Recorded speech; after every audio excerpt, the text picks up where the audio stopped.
Assalamualaikum warahmatullahi wabarakatuh. Shalom, Om Swastiastu, Namo Buddhaya, salam kebajikan. Salam sejahtera bagi kita semua. Senang sekali pada hari ini kami dari kelompok 10 diberikan kesempatan untuk menyampaikan hasil diskusi kami mengenai Kampung Responsif Gender dan Anak RW 8, Kelurahan Mojosongo, Kecamatan Jebres, Kota Surakarta. Kelompok 10 sendiri beranggotakan yang pertama Nurul Islam Uswatun Hasanah, Fitri Nur Fazira, Raihan Rahmadi Irwanto, Yeva Mulyana. Kemudian di bagian sebelah kiri layar dapat dilihat terdapat data perkembangan jumlah kasus kekerasan terhadap perempuan dan anak Kota Surakarta, di mana pada tahun 2016 sampai 2018 relatif terjadi penurunan pada kasus kekerasan terhadap perempuan dan anak. Namun pada tahun 2019 mengalami lonjakan tajam, di mana terdapat 97 kasus, di mana 66 diantaranya merupakan kekerasan terhadap anak dan 31 diantaranya kekerasan terhadap perempuan. Tentu permasalahan ini bertolak belakang dengan penghargaan dari Kota Surakarta yang mendapatkan penghargaan Kota Layak Anak kategori utama.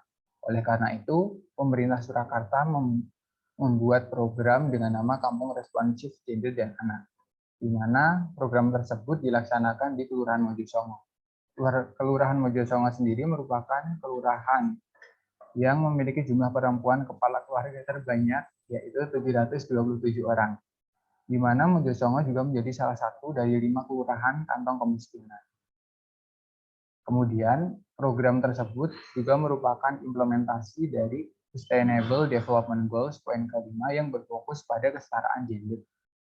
Namun, selama berjalannya program, peran serta masyarakat dan pemerintah Kota Surakarta dianggap belum optimal dan perlu ditingkatkan lebih lanjut. Kemudian di dalam implementasi program ditemui beberapa potensi sebagai berikut. Yang pertama, program ini memasukkan pengerusutan gender di dalamnya. Ketika isu gender diakomodasi dalam setiap tahapan proses hingga implementasi, diharapkan tujuannya juga dapat tercapai sebagaimana mestinya. Kemudian yang kedua, sektor pertanian dengan pembentukan KWT diharapkan dapat berpotensi untuk mengembangkan kelompok wanita tani itu sendiri dan diharapkan dapat meningkatkan perekonomiannya. Selanjutnya, sebelum adanya program pun masyarakat sudah memiliki kegiatan rutin di tingkat RT, RW, dan PKK untuk menyusun RKM atau rencana kegiatan masyarakat sehingga program diharapkan lebih terencana. Kemudian selain potensi ditemui juga beberapa kebutuhan dan masalah dalam pengimplementasian program. Yang pertama, sarana dan prasarana di beberapa lokasi di RW 8 Mojosongo dalam kondisi kurang baik seperti kerusakan jalan, sanitasi akses air bersih yang tercemar, kerusakan drainase. Hal ini kurang mendukung program responsif gender dan anak. Kemudian program responsif gender dan anak ini juga kurang mendapat dukungan dan peran dari masyarakat serta pemerintah kota. Kegiatannya yang dilaksanakan juga masih minim dilakukan oleh kelompok responsif gender yang telah dibentuk supaya program ini lebih berkelanjutan. Yang selanjutnya, meskipun program responsif gender dan anak, namun sayangnya pelayanan untuk penyandang disabilitas masih belum optimal diberikan. Selanjutnya, pandemi COVID-19 menghambat beberapa kegiatan yang dilaksanakan dalam program responsif gender dan anak. Yang terakhir, program ini masih minim dukungan kelembagaan, sehingga memerlukan dukungan dari sisi kelembagaan untuk memenuhi kebutuhan dan hak warga masyarakat yang responsif gender.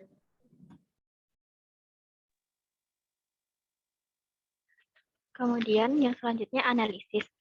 Pemberdayaan masyarakat merupakan upaya untuk memberikan kekuatan dan mendistribusikan kekuasaan.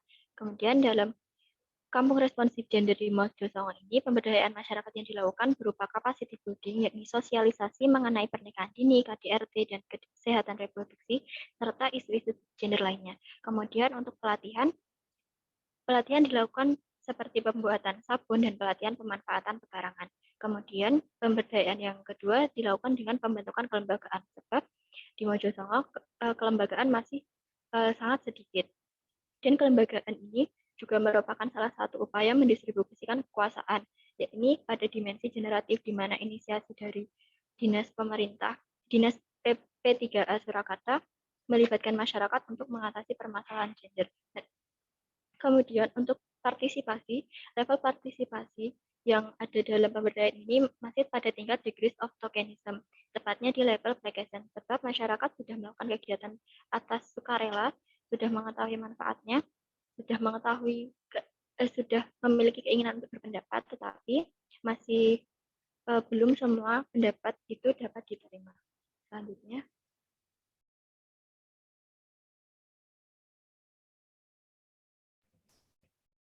Baik, kemudian terkait dengan analisis selanjutnya, di sini kami lihat bahwa apa yang dilakukan oleh Dinas P3A itu dalam program Kampung Responsif Gender ini, itu dibaca sebagai pendekatan participatory rural appraisal yang dikembangkan oleh Chambers. Nah, ia mendefinisikannya sebagai sebuah pendekatan atau metode yang memungkinkan masyarakat lokal, baik rural maupun urban, untuk mengekspresikan, meningkatkan, membagikan, dan menganalisis pengetahuan mereka dan kondisi mereka untuk merencanakan dan membuat sebuah aksi.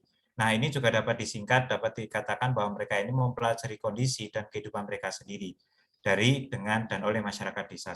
Nah, kemudian terkait metode dalam persiapan, lalu pada tahap eksekusi hingga tahap evaluasi, itu dikatakan sebagai metode participatory planning, yaitu masyarakat diajak untuk berkolaborasi bersama-sama memecahkan masalah mereka sendiri, mengidentifikasikan apa yang menjadi kebutuhan mereka. Dan kemudian outputnya adalah Community Action Plan atau CP itu sendiri, ya. Ini sebuah aksi-aksi yang itu dibuat dari masyarakat berdasarkan oleh mereka, dan endingnya itu aksi yang dijalankan demi kebaikan mereka sendiri. Nah, selanjutnya ini juga terbaca dalam konsep Paul Lovre sebagai kesadaran kritis yang transformatif. Nah, kesadaran kritis dan transformatif ini terlihat karena ada beberapa ciri yang terlihat, yaitu salah satunya adalah kedalaman menafsirkan masalah, kemudian percaya diri dalam berdiskusi, di mana masyarakat desa diajak untuk berdiskusi lebih lanjut mengenai potensi dan masalah mereka, yaitu kemudian mampu menerima dan menolak, kemudian pembicaraan bersifat dialog, dan pada tingkat ini orang-orang itu mampu merefleksikan dan melihat hubungan sebab dan akibat. Nah, selanjutnya